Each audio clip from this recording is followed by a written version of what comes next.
मैं कांक्षा सिंह, खबर आज तक में आप सभी का स्वागत है। मध्य प्रदेश के छतरपुर जिला सहकारी केंद्रीय बैंक में सहायक प्रबंधक पद से समिति प्रबंधक पद पर करोड़ों रुपए की घूस वसूलकर अपात्र लोगों की नियुक्तियां करने के इल्जाम में निलंबित किए गए तत्कालीन प्रभारी सीईओ और वर्तमान लेखाधिकारी रामविशाल पटेरिया ने खुद को बेकसूर जताते हुए अपने विभाग के प्रदेश पंजीयक मनोज सरियाम और सागर जेआर शिवेंद्र पांडे पर गंभीर आरोप लगाए हैं। लंबे अरसे से भ्रष्टाचार के गंभीर आरोपों में घिरे रामविशाल पटेरिया का इल्जाम है कि प्रदेश सहकारिता पंजीयक ने उन्हें दुर्भावनापूर्वक साजिशन गलत तरीके से निलंबित किया है। निलंबित किए गए तत्कालीन सीईओ रामविशाल पटेरिया का कहना है कि 37 नियुक्त समिति प्रबंधकों में से 2-3 अपात्र हो सकते हैं, लेकिन पूरे 37 के 37 नहीं। रामविशाल पटेरिया के मुताबिक प्रदेश के सहकारिता पंजीयक को नियमावली का कोई ज्ञान ही नहीं है। उन्होंने जेआर सागर शिवेंद्र पांडे को भी लपेटे में लिया। उन्होंने कहा कि चयन समिति ने जिन 37 लोगों की नियुक्ति समिति प्रबंधक पद पर की थी, उसे अनुमोदन के लिए सागर जेआर के पास भेजा गया था। उनके अनुमोदन के बाद ही समिति प्रबंधक पद पर नियुक्तियां की गई थीं। निलंबित तत्कालीन सीईओ रामविशाल पटेरिया का दुस्साहस तो देखिए कि वे न सिर्फ प्रदेश के सहकारिता पंजीयक की जांच और फैसले को गलत ठहरा रहे हैं, बल्कि मध्य प्रदेश की डॉक्टर मोहन यादव सरकार और सागर जेआर को कटघरे में खड़ा करने से भी नहीं चूक रहे हैं।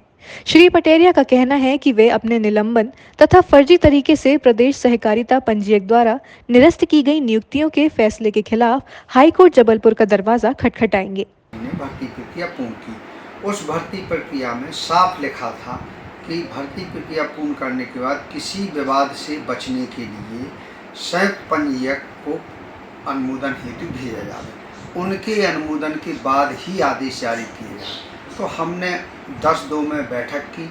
बैठक के बाद पूरा प्रकरण जो है जेआर सागर को भेजा। जेआर सागर ने पूरे नियम परीक्षण करना उनका दायित्व भी था। उन्होंने पूर्ण परीक्षण के उपरांत हमको आदेश दिया कि आप भर्ती आदेश जारी करें।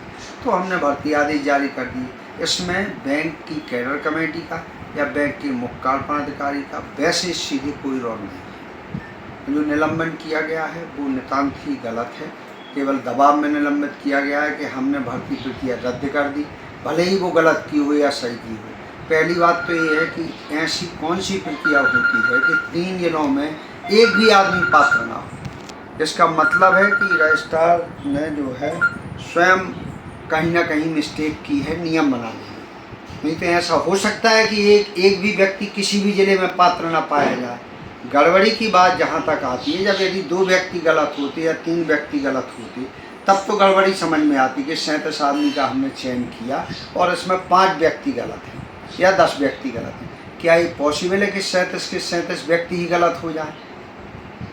भाई जो कर्मचारी कार्यरत थे उन्हीं में से लेना था, कोई नए तो लेना नहीं था कि 37 बुला करके गलत ले लिए। अब जो काम कर रहे हैं, जो 20-20, 25-25 साल से लगातार सोसाइटी का संचालन कर रहे हैं, यदि वो पात्र नहीं है तो आयुक्त महोदय बतलाएं ये कौन पात्र है। पूरे प्रदेश में एक भी आदमी को पात्र करके बताएं। यदि उनके नियम ऐसे हैं कि कोई पात्र नहीं होना है तो ये भर्ती करवाई ही क्यों गई? सहायक समझसेवकों को, विक्रेताओं के कर्मचारी जो पूर्व से कार्यरत थे उनके लिए लिबर्टी दी गई थी कि 60% आप में से लेंगे। आप लोगों ने 20 साल से लगातार आप काम कर रहे हैं। उनके साथ बहुत बड़ा कुठाराघात है। मेरा निलंबन तो एक बहुत छोटी सी बात है। मेरा व्यक्तिगत कुछ नुकसान भी हो तो मुझे कोई परवाह नहीं, चूँकि 37 व्यक्तियों का भला किया था। यदि नहीं हो पाया तो वो सरकार की पॉलिसी की गलती है, रजिस्ट्रार महोदय की। ऐसी कैसी पॉलिसी बनाई कि एक भी व्यक्ति पात्र न मिले किसी जिले में? ऐसी कभी पॉलिसी आपने सुनी नहीं होती। क्या उन्होंने क्या पात्रता दिखाई, किस कारण से इसको वो किया है? उन्होंने पात्रता में जो दिया है वो ये दिया है कि 1989 में विक्रेताओं की नियुक्ति हेतु आदेश पत्र जारी किया था। उस पत्र में ये था कि विक्रेता की नियुक्ति डीआर से पूर्व अनुमति लेकर के की जाए।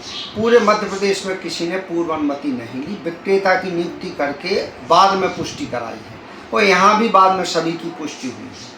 जब डीआर ने उनकी कलेक्टर रेट की वेतनमान पुष्टि किए हैं, इसका मतलब नियुक्ति वैध है। नहीं तो किसी को भी वेतन देने का मतलब होता है कि उसकी नियुक्ति वैध करना। जब डीआर ने उस नियुक्ति को वैध कर दिया तभी तो वो आगे बढ़े, तभी डीआर ने कलेक्टर रेट दिया उनको। इसके बावजूद सभी को अपात्र मान करके और भर्ती रद्द कर दी गई है, जो कि उनके साथ गलत है। कब ये भर्ती हुई थी प्रक्रिया? ये भर्ती प्रक्रिया जो है पहले 22 मई में हुई थी, तो उस समय इंटरव्यू के अंक थे। फिर उन्होंने उसको बदल करके नियम बदल दिए 11वें महीने में, 11 नवंबर 22 में उन्होंने नियम बनाया कि सीनियरिटी के आधार पर भर्ती की जाए और इसका पूरा जो है जानकारी शाखा प्रबंधक से मंगाई जाए। उसमें मैनेजर का कोई रोल ही नहीं था।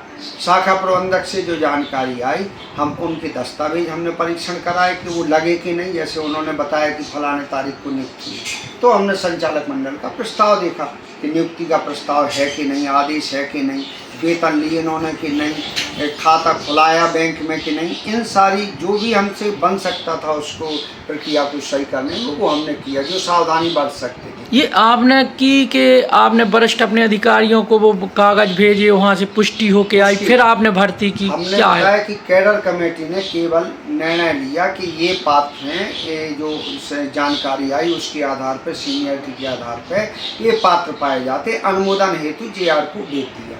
जेआर ने अनुमोदन किया उसका। अनुमोदन के बाद हमने आदेश जारी किए। जेआर ने पूरा परीक्षण किया, पूरे रिकॉर्ड मंगाए, वहाँ एक देखा। आपको क्या दोष भावना से आपके ऊपर क्यों इस तरह की कार्रवाई? मेरी समझ से परे है कि कैडर कमेटी में 4 मेंबर होते हैं और एक आदमी को निलंबित किया जाए। कैडर कमेटी की कोई भी जिम्मेदारी सामूहिक होती है, कोई एक व्यक्ति दोषी नहीं होता उसमें, परंतु क्यों किया ये मेरी समझ से परे है। कैडर कमेटी के अध्यक्ष होते हैं और सदस्य हैं, डीआर उसका मेंबर था, सभी कानून विशेषज्ञ मेंबर थे उसमें, परंतु निलंबित मुझे किया गया। ये देखेंगे आगे क्या होता है इसमें, क्यों किया गया, पूछूंगा मैं उनसे कि अकेला मेरा क्या दोष था। कमेटी का निर्णय है, कमेटी सामूहिक निर्णय होता है। अब सामूहिक निर्णय में केवल एक व्यक्ति को दोषी ठहराना समझ से परे। क्या ये निलंबन की कार्रवाई क्या कहेंगे आपके ऊपर हुई है? दोष निलंबन की कार्रवाई जो है ये सही सिद्ध करने के लिए की गई है कि भर्ती गलत की गई थी, जबकि ये जो है जबलपुर हाई कोर्ट ने स्टे भी दिया है, उसमें वहाँ की भर्ती पे स्टे भी मिल गया है। चूँकि छुट्टियाँ चल रही हैं हाई कोर्ट की, इसलिए छतरपुर को भी स्टे मिलेगा।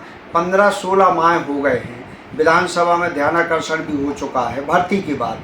और यदि गलत थी तो उस समय रद्द हो जाना चाहिए था। ध्यानाकर्षण में कैसे जवाब दे दिया मंत्री जी ने कि जो है ये सही भर्ती हुई है। रजिस्ट्रार महोदय ने उस समय क्यों नहीं देखा कि वो तो 1 माह नहीं हुआ था उस समय, जब ध्यानाकर्षण लगा था 21 मार्च को, तब 1 माह भी नहीं हुए थे भर्ती को। ताज़ा अपडेट्स के लिए देखते रहें खबर आज तक और खबरों को विस्तार से देखने के लिए हमारी वेबसाइट पर विजिट करें।